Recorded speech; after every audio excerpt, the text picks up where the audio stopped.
우리는 예수 그리스도 안에서 새 사람이 되었습니다.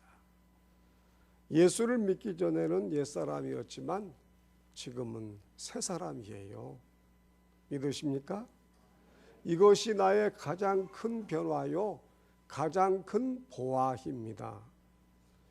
옛사람과 새사람은 완전히 다르지요. 요즘 한국교회에 큰 감동을 주고 계시는 목사님 한 분이 있습니다. 그분은 의사였습니다. 30억 원 이상의 재산을 가지고 있었습니다. 세상의 온갖 연락을 다 즐기고 살았습니다. 할아버지, 아버지가 목사님이셨지만 자기는 교회에 다니지도 않았습니다. 그는 머리부터 발끝까지 옛사람이었습니다.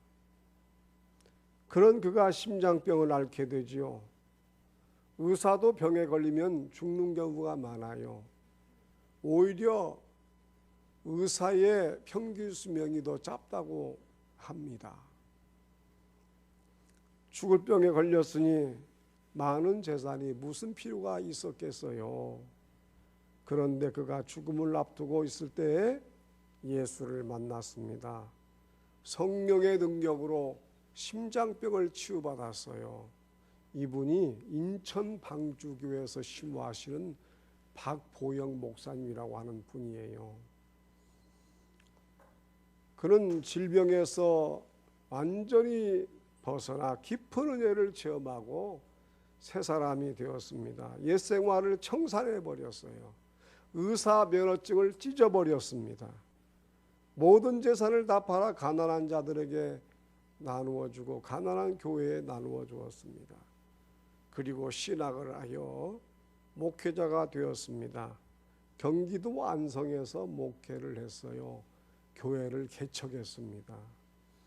그는 깡패 노릇을 하는 어린아이들, 청소년들을 데려다가 함께 살면서 목회 사역을 감당했습니다. 거친 그들로부터 매도 많이 맞았다고 그래요. 그러던 어느 날 길에서 데려온 여자아이가 성병을 앓게 되었습니다. 학교에서 선생님이 누구 때문에 성병에 걸렸느냐고 다그치게 되었어요. 그 여자아이는 선생님이 무서워서 거짓말을 하고 하게 됐습니다. 자기와 함께 사는 목사님 때문에 자기가 성병에 걸렸다고 거짓말을 한 거예요. 이 소식을 들은 박보영 목사님은 그 여자아이에게 말했습니다. 얘야, 나 때문에 성병에 걸렸다고 얘기하거라. 사람들은 박보영 목사님을 향하여서 욕을 퍼부었습니다. 네가 목사냐? 그런데 그 여자아이는 자기 때문에 목사님이 오해를 받아 고통당하는 것을 보다 못해 선생님께 사실을 직고하게 되었습니다. 목사님이 아니라 의붓아버지, 의붓오빠가 저에게 성폭행을 했고 그 후에 제가 성병에 걸렸어요. 사람들은 깜짝 놀랐습니다. 목사님에게 사과를 하고 그 후부터 목사님을 존경하게 되었습니다. 여러분, 이렇게 변화되는 것이 새 사람이에요. 그리고 새 사람이 되어야만 천국에 들어갈 수 있어요. 박보영 목사님처럼 완전히 변화되는 것이 새 사람입니다. 그는 한때 옛사람이었지만 지금은 새 사람이 되어 과거와는 전혀 다른 삶을 살고 있습니다. 그래도 과거에 호화로웠던 생활이 전혀 그립지 않다고 합니다. 옛날처럼 세상의 쾌락을 누리지 않고 성령님과 함께 교제하며 살아가지만 날마다 천국이라고 해요. 지금이 가장 평안하고 기쁘고 만족스럽대요. 다시는 옛사람으로 돌아가지 않겠노라고 고백합니다. 고린도후서 5장 17절에서 말씀하지요. 우리 모두 읽겠습니다. 그런즉 누구든지 그리스도 안에 있으면 새로운 피조물이라. 이전 것은 지나갔으니 보라 새 것이 되었도다. 아멘. 우리는 그리스도 안에서 새로운 피조물이 되었어요. 이전 것은 지나갔어요. 예수 안에서 새 것이 되었습니다. 아멘 하십시오. 그런데 아직도 우리 안에는 두 종류의 사람이 살고 있어요. 옛사람과 새사람이에요. 옛사람은 나를 계속 흔들고 괴롭힙니다. 새사람은 나를 기쁘고 행복하게 만들어요. 성령님은 나를 새사람으로 세워주세요.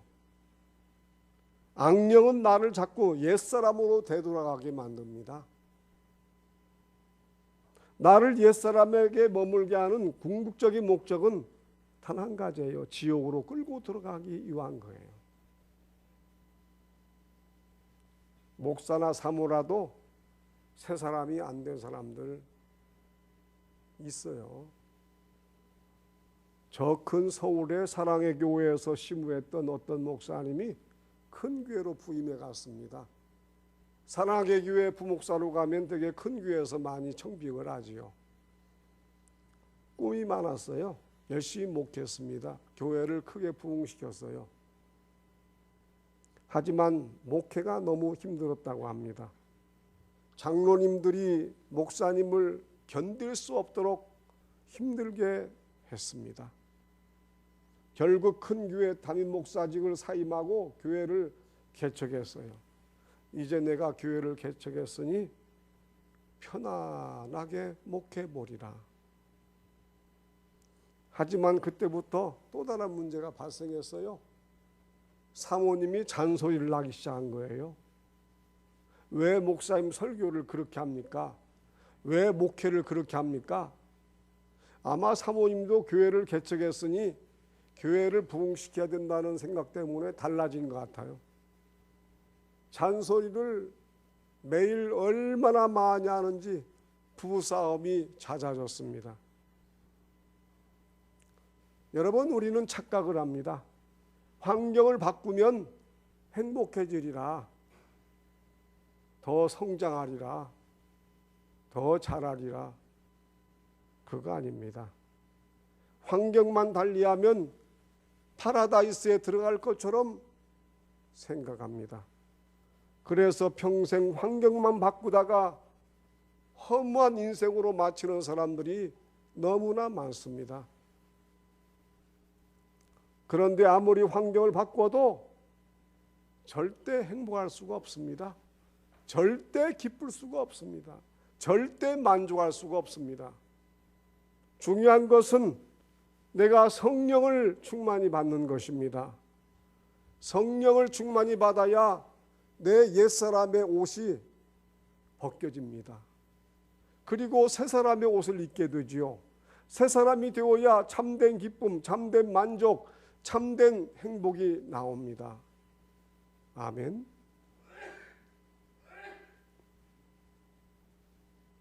우리가 완전히 새사람이 되려면 성령의 지배를 받아야 합니다. 나의 지정의가 성령의 이끌림을 받아야 새사람이 되지요. 그러면 돈으로도 살 수 없는 참된 행복이 내 안에 가득하게 됩니다. 성령은 우리의 진리자, 이로자, 격려자, 변호자가 되시죠. 성령에 의해서 옛사람은 사라지고 참 평안과 기쁨을 얻게 됩니다. 여러분 기쁘시죠? 여러분 행복하시죠? 여러분 이 자리 지금 만족하시죠? 그게 성령 역사예요. 성령을 충만히 받고 은혜 받은 사람 얼굴은 당장에 표시가 납니다. 새 사람이 되면 얼굴이 태양처럼 빛납니다. 얼굴색이 그렇게 밝게 빛이 납니다. 참 신기한 일이에요. 사도 바울이 그랬지요. 그런 예수님의 부르심을 받고 복음을 전파했어요. 전도를 하다가 밥도 많이 굶었습니다. 매도 많이 맞았어요. 감옥에도 들어가고 여러 가지 질병도 앓았습니다. 그런데 그는 한없이 기쁜 거예요. 너무 즐겁고 행복했습니다. 참으로 이상한 일이었어요. 자기에게 닥쳐오는 고난과 시련과 고통과 환경은 아무것도 아니었어요. 기쁘고 기쁘고 또 기뻤어요. 그래서 감옥 안에 있으면서도 감옥 밖에 있는 사람들을 향하여 이렇게 권면합니다. 이것이 빌립보서 4장 4절에서 7절에 나오죠. 사도 바울이 빌립보 교인들에게 편지한 내용입니다. 우리 함께 읽겠습니다. 주 안에서 항상 기뻐하라. 내가 다시 말하노니 기뻐하라. 너희 관용을 모든 사람에게 알게 하라. 주께서 가까우시니라. 아무것도 염려하지 말고 다만 모든 일에 기도와 간구로 너희 구할 것을 감사함으로 하나님께 아뢰라. 그리하면 모든 지각에 뛰어난 하나님의 평강이 그리스도 예수 안에서 마음과 생각을 지키시리라. 아멘. 여러분, 성령께서 참된 평안으로 우리의 마음과 생각을 지켜주시기 원합니다. 지켜주실 줄을 믿습니다. 사도 바울은 빌립보교의 성도들에게 외치죠. 항상 기뻐하라. 너희 관용을 모든 사람에게 알게 하라. 아무것도 염려하지 말라. 이럴 때는 좀 아멘 좀 하세요. 항상 기뻐하라. 너희 관용을 모든 사람에게 알게 하라. 아무것도 염려하지 말라. 모든 일에 기도와 간구로 감사함으로 하나님께 아뢰라. 하나님의 평강이 그리스도 예수 안에서 너희 마음과 생각을 지키시리라. 여러분에게 그대로 이루어지기를 바랍니다. 새 사람의 증표예요. 이것이 새 사람입니다. 제가 알고 있는 강승기 목사님의 교회에 어느 권사님이 계셨답니다. 그 권사님은 자기 의가 하늘을 찔렀다고 합니다. 교회에서 자기가 제일 옳은 사람이라고 여겼다는 거예요. 그런데 문제는 교회에서 그 권사님이 교회 성도들과 목사님을 제일 힘들게 하는 거예요.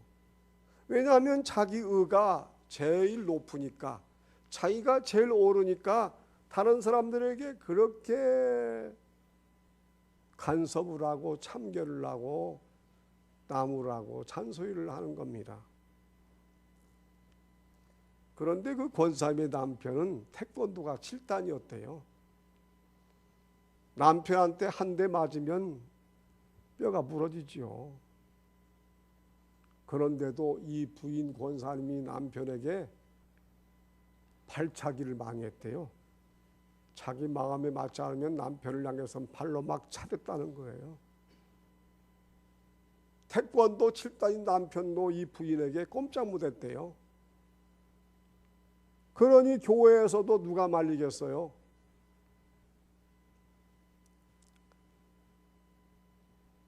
이렇게 오랫동안 교회에서 가시노릇을 하다가 집회에서 성령을 충만히 받은 것입니다. 성령을 충만히 받으니까 울며 불며 자기 죄를 회개하고 하나님 저를 용서해 주세요. 제가 제 의를 자랑했습니다. 제가 제 생각이 제일 옳은 줄 알았습니다. 용서해 주세요. 그렇게 회개하고 또 회개했답니다. 성령을 충만히 받자 권사님이 확 변했대요. 자기 의를 주장하지 않고 겸손하고 온유한 사람이 되었다는 거예요. 그때부터 교회에서 잔소리는 일절하지 않고 그저 침묵하면서 헌신했답니다. 놀라운 것은 가정에서도 남편과 날마다 신혼생활이 됐대요. 아멘도 안 하시네요. 여러분도 날마다 신혼생활 되기 바랍니다. 성령의 역사로 인격자가 되니까 남편을 칭찬해주고 남편의 기분을 맞춰주고 격려해주고 위로해주니까 그렇게 되는 것입니다. 여러분, 우리도 새 사람이 되면 이렇게 됩니다.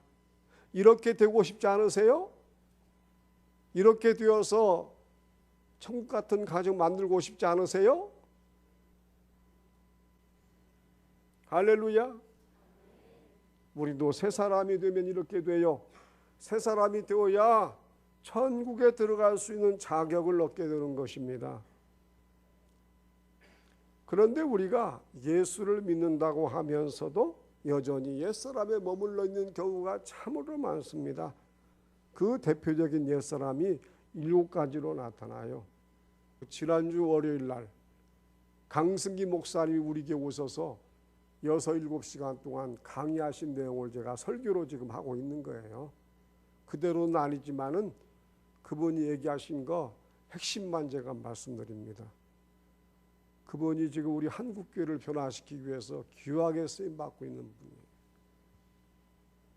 그리고 수요일에도 군포 세린교회 생명나눔 갔다 왔고요. 앞으로 12주를 더 가서 생명나눔 할 예정이에요. 왜냐하면 제가 행복해지니까요. 정말 100% 행복해진대요. 정말 100% 불만이 없어진대요. 정말 100% 미운 사람이 없어진대요. 이러니 제가 안 가겠어요? 몇 년 그렇겠지만 100% 변화가 된대요. 우리도 그렇게 되기를 원합니다. 우리 교회도 목사부터 변화가 돼야 돼요. 여기 주보 난예배 하단에 써 있죠? 옛사람, 7가지 옛사람입니다. 여기 스크린에 좀 띄워보세요. 같이 읽읍시다.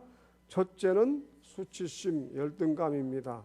둘째는 죄책감입니다. 셋째는 두려움입니다. 넷째는 자기의 신념, 고정관념입니다. 다섯째는 과거의 상처입니다. 여섯째는 인정받고 싶은 욕구입니다. 일곱째는 죽음의 공포입니다. 아멘. 이 7가지 옛사람이 나를 사망의 구렁텅이에 몰아넣는데요.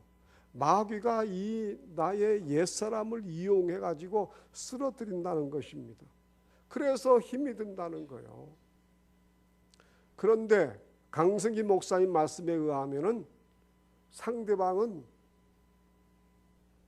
문제가 안 된대요. 저 사람이 왜 저렇게 행동하지? 저렇게 미운 짓을 하지? 왜 저렇게 유선자이지? 왜 거짓말을 하지? 그게 아니래요. 상대방은 나에게 신호만 준대요. 그러면 내 안에 있는 옛사람이 튀어나와 가지고 막 화를 낸다는 거예요.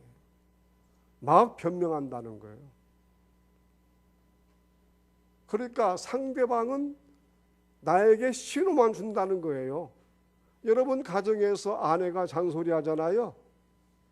그러면 남편이 옳은 얘기하죠. 화를 내죠. 남편 잘못이라는 겁니다. 그게.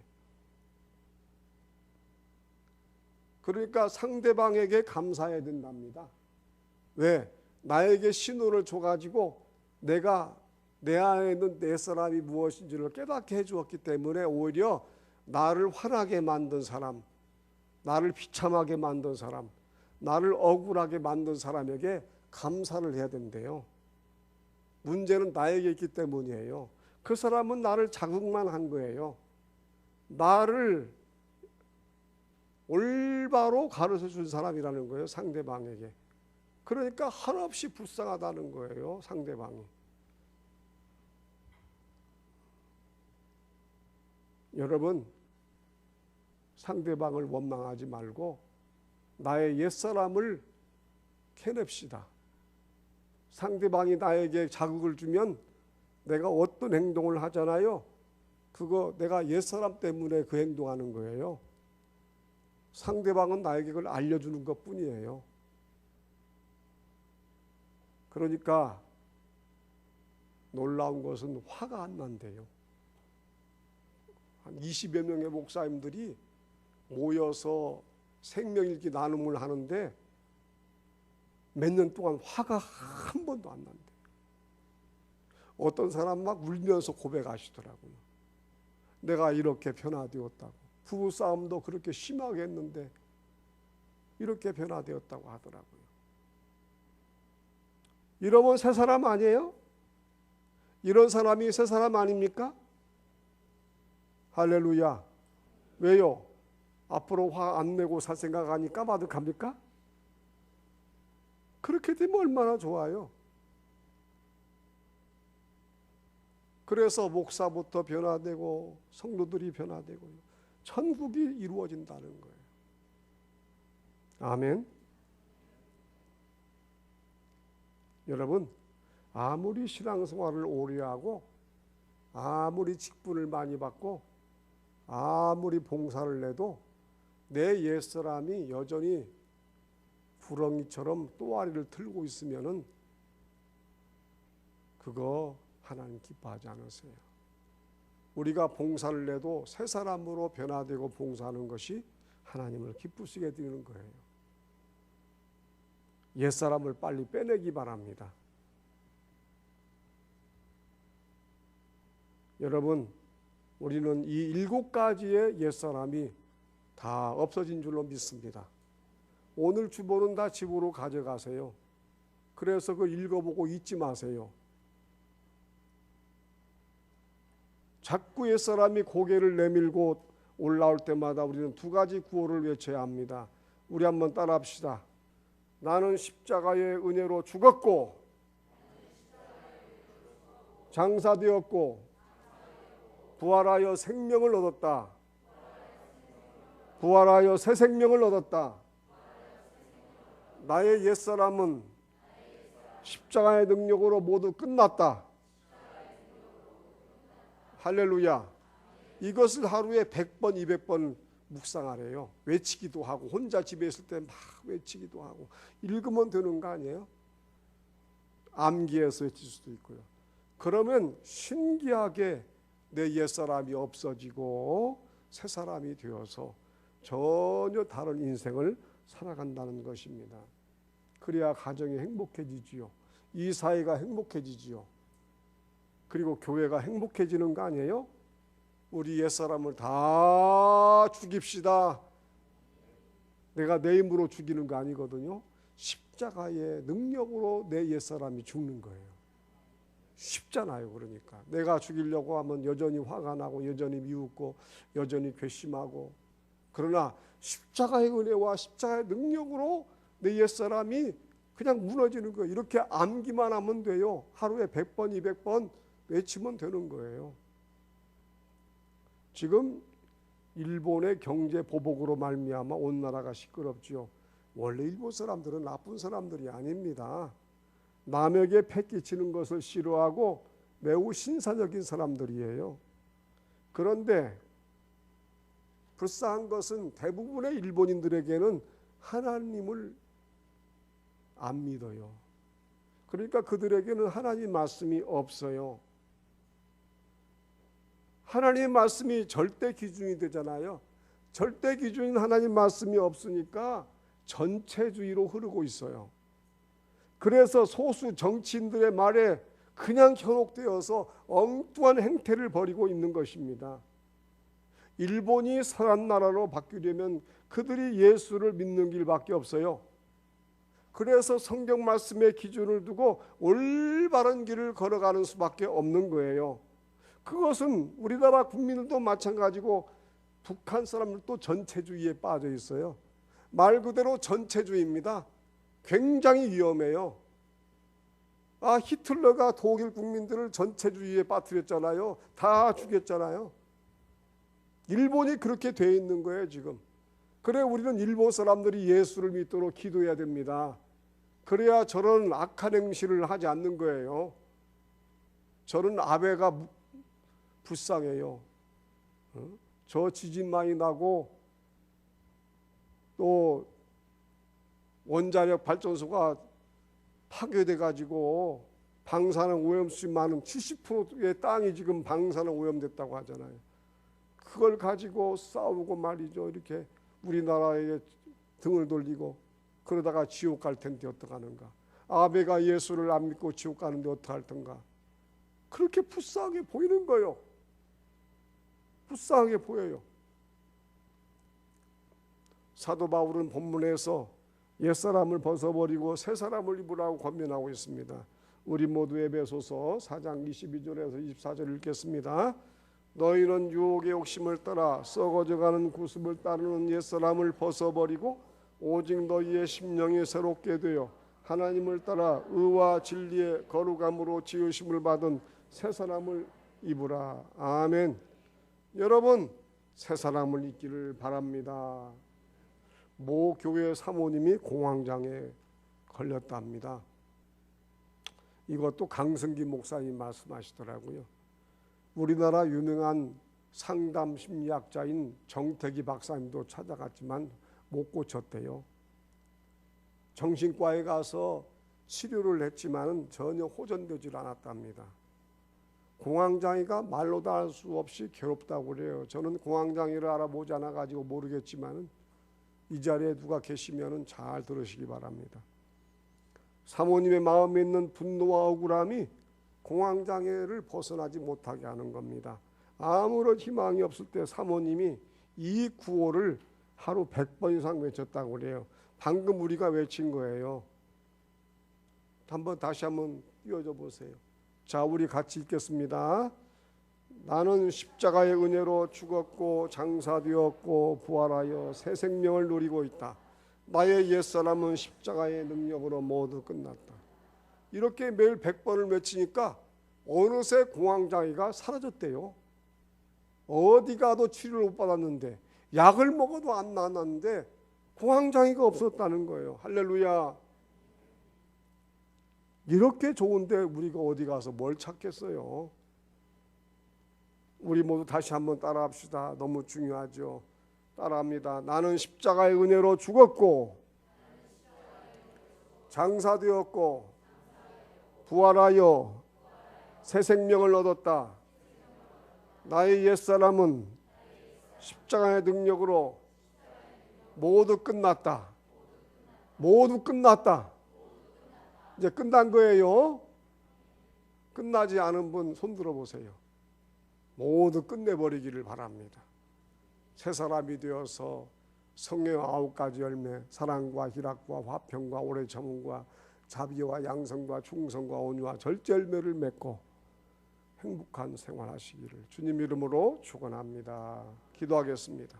자비로우신 하나님 아버지, 우리들을 성령으로 새 사람으로 만들어 주시니 감사합니다. 십자가의 능력으로 옛사람의 옷을 벗겨 주시니 감사합니다. 다시는 옛사람의 옷을 입지 말게 하시고 새 사람의 옷만 입고 살아가게 하여 주시옵소서. 예수님 이름으로 기도드리옵나이다. 아멘.